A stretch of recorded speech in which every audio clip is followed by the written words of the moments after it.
Sziasztok gyerekek!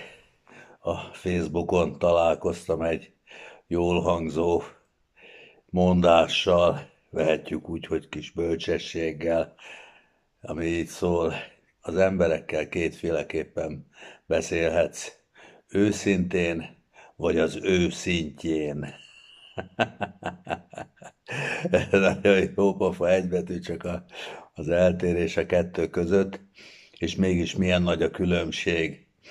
És itt is rögtön megkísértett a gondolat, hú, hát ez egy gőgös mondás, hiszen hát az ember fönt van, és akkor valaki az ő szintjén, ugye, aki nem érti meg az ember magasságát.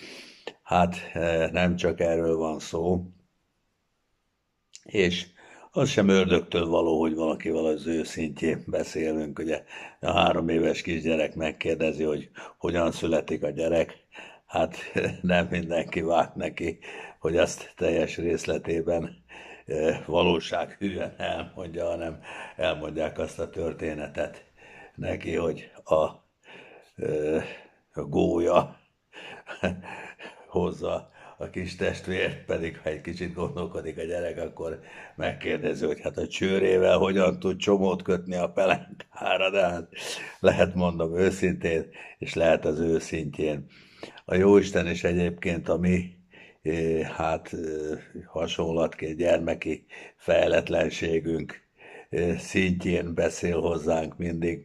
Ezért van az, hogy a régebbi kinyilatkoztatások, ugye például amit Mózes kapott, azt ugye, amit Jézus hozott a Jóistentől, azok már egy magasabb szintjét képviselik annak a korábbi igazságnak, és azt felülírják.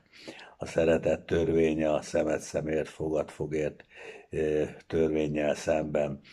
Tehát valóban az ember azzal tud igazán őszinte lenni, aki hasonló hozzá.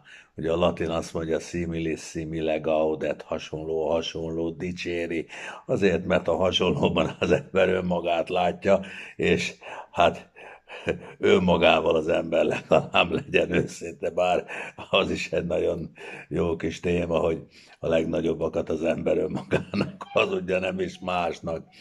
Minden esetre a hasonlóval az ember őszinte, aki pedig még nem érti meg, azzal az ember hát az őszintjén magyaráz el. De mi van azzal, aki magasabb szinten van nálam? Hát mivel az biztos, hogy ugye át kell, hogy lásson rajtam, és mindig a magasabb szintűnek kell az alacsonyabb szintűt megérteni, ezért azzal mindenképpen őszintének kell lennem. Egyrészt, mert átlátja, másrészt pont azért, mivel megértő lenne az őszintétlenségemmel szemben, hát nem leszek őszintétlen, föltárom magam olyannak, ami vagyok. Tehát, ha megtehetjük, akkor beszéljünk őszintén, legyünk őszinték, legfőképpen a saját sarunk, a saját gyarlóságunk, a saját hibáink vonatkozásában.